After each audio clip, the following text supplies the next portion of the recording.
Because when you make money, they make money. So go setting meetings with those 5 people.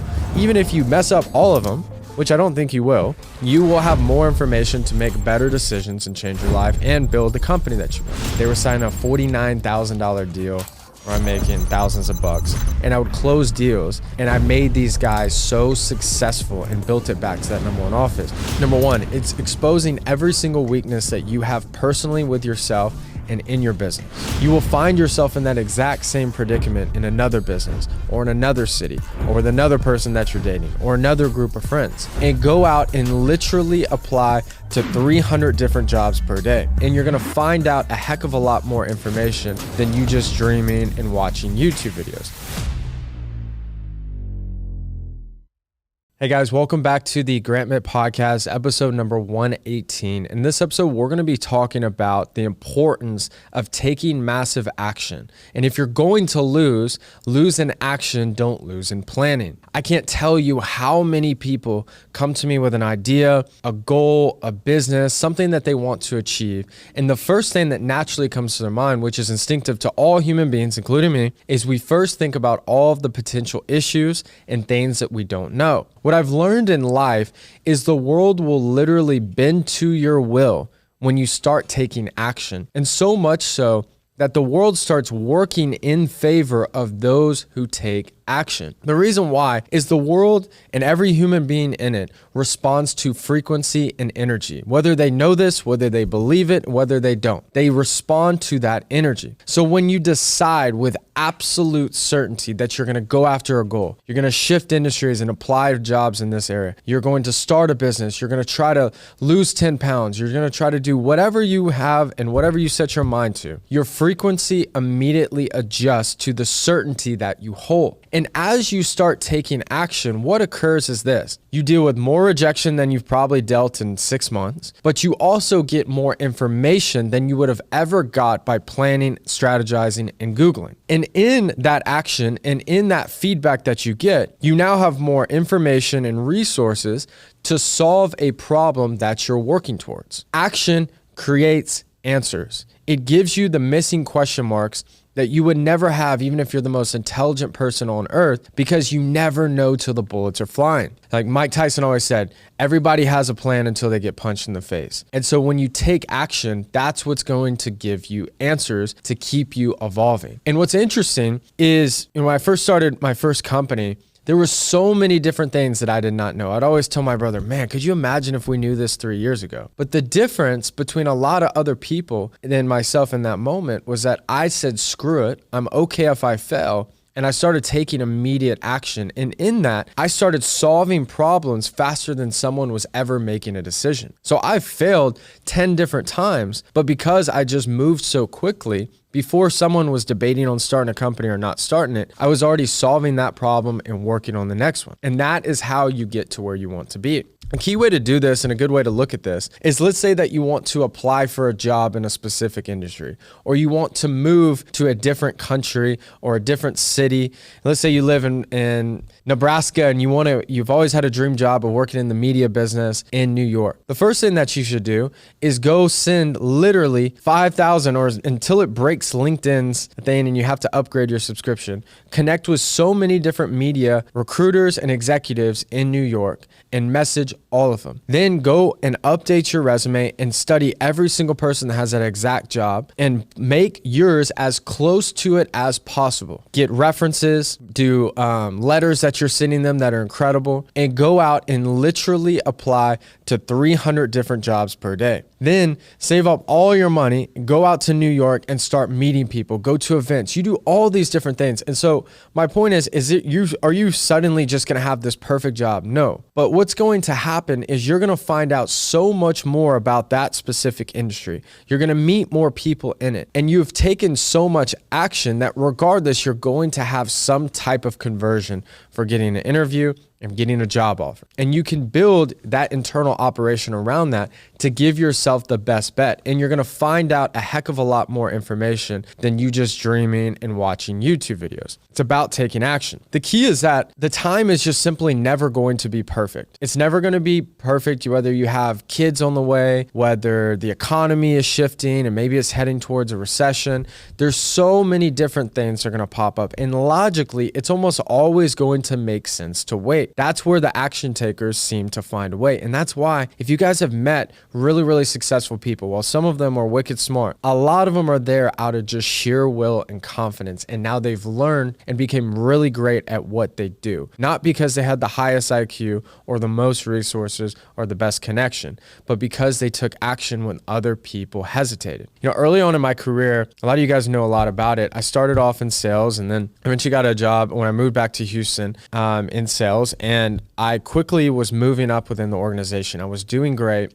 And I became the youngest regional manager in that company's history. I did really great. And I built up this team that was at one point the number 1 and number 2 highest volume revenue market in the company. There was about 12 to 15 markets. Okay, depending on which ones were open at what time. And the problem was the installation side for that company was so bad that we would get complaints and complaints and complaints and reviews and people threatening soon. I'm not talking like once a month. I'm talking like so much so that it was an issue and it needed to get fixed. And I built up this incredible team. We're successful. I kid you not, I worked 7 days a week, done everything. I was on 30 calls a day. I was not delegating and managing the right way, but I was a good leader that was hardworking and I cared for my people. And they recognize that.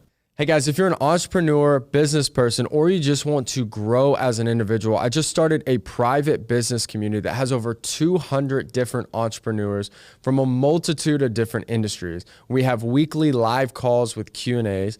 We have over 20 different master classes that break down sales, marketing, finance, operations, branding, social media, you name it, as well as guest speakers and the ability to network and grow your career. If you want to have a massive, massive year, this is every single little thing that I've learned over building an 8-figure business, building a massive following on social media, and working with entrepreneurs all over the world. If you guys would like to join, I want to give it to you for free for 7 days just for listening to this podcast. Click the link below and get set up. Look forward to seeing you guys there. The problem is the operational issues got so bad that people got tired of it and they started quitting. And this was the first time I'd ever been in a management role. So like I said, I had good leadership qualities, but I did not know how to properly manage. And then we had all this other internal issues that I wasn't in charge of that was kind of higher up than me. Then I didn't really understand how to even fix it yet. Next thing you know, I went from 12 to 15 sales reps all the way down to 2. And the last 2 sales reps were unfortunately the worst sales reps that they were going to have to get terminated regardless. This happened in a span of like 2.5 weeks. So keep this in mind, like just process this. A month prior, I'm the number 1 sales office in the entire company, doing I think 1.2 million in sales. I'm making 6 figures for the first time. I've moved out of my mom's house. I sound like such a loser saying this. I moved out of my mom's house. I got an apartment downtown. I'm proud of myself. I'm finally killing it. And now I become the successful manager. I'm doing great. I'm like, man, I could become director of sales next. This is amazing.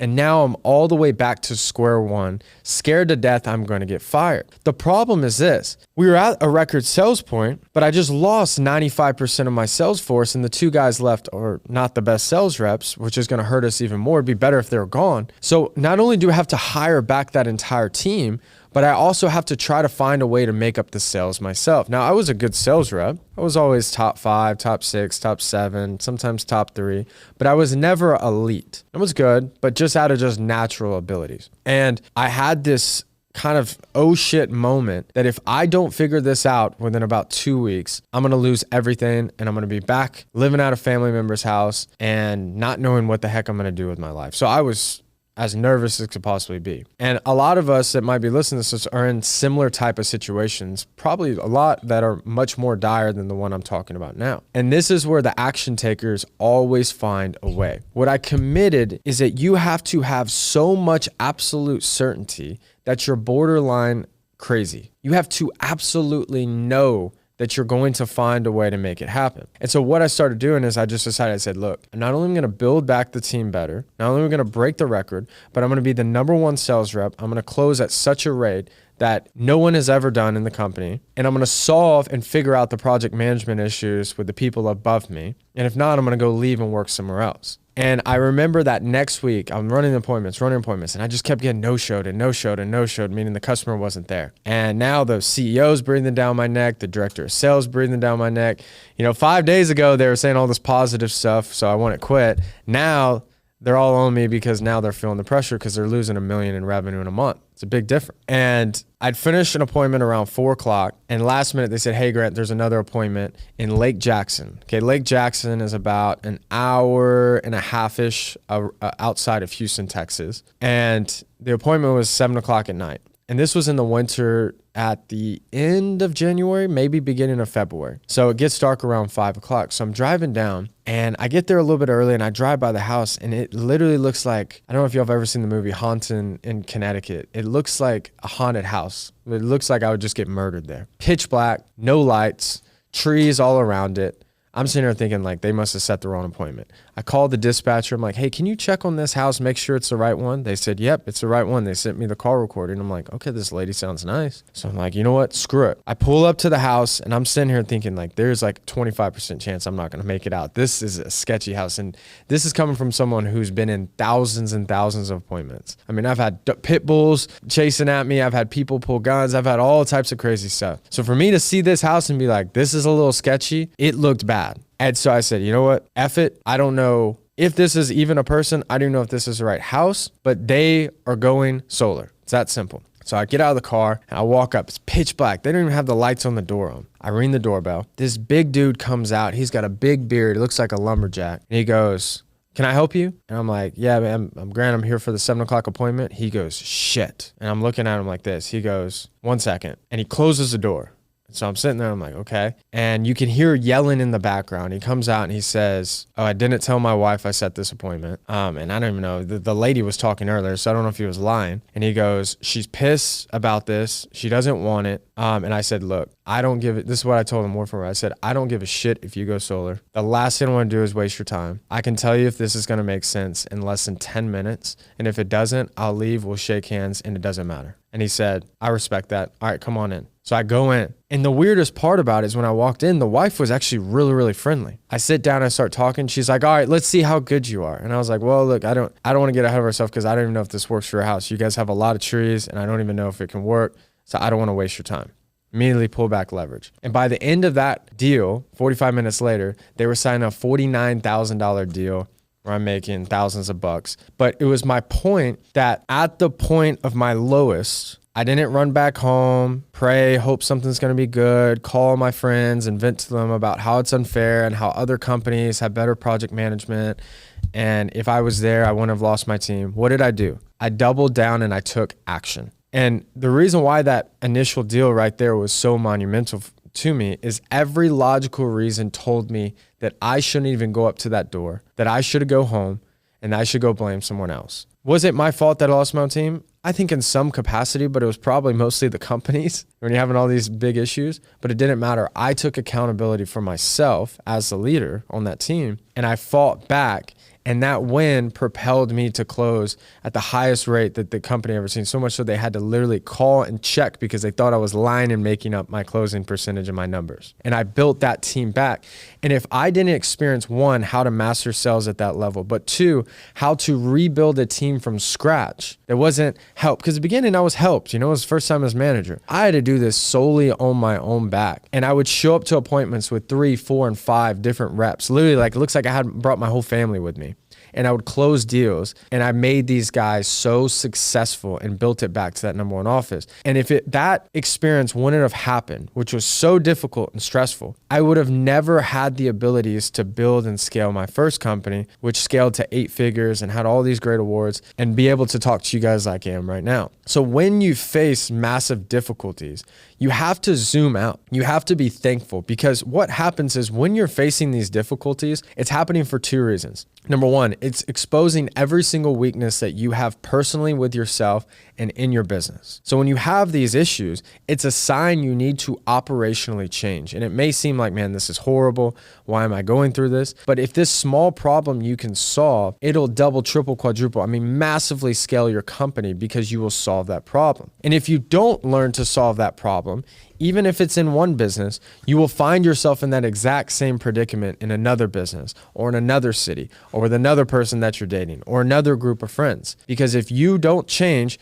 what happens? Your frequency stays the same. You make the same decisions, so you continually face the same obstacles. And so we always, and this is what's so key that I want you to take out of all of this, you are the common denominator. Anytime I give this advice, everyone's like, oh, when I talk about manifestation, everybody's there because everyone wants to think about something magical and win something. And I do believe in manifestation, but more than anything, I believe in action. Okay, faith without action is dead. Nothing will happen. I don't care how much you spin around in circles. I don't care how many times you say positive things to yourself over and over again. It doesn't matter what you went through. Unless you can push past adversity when it feels like it doesn't make sense, and I'm telling you this objectively, not in a motivational sense, you will always have the same average life, and you will deserve it. Because if you don't take action, you don't deserve to reap the harvest. That's like not planting any seeds the entire spring and then be shocked that you don't have a harvest in the fall. It doesn't even make sense. But in life, we many times think this way.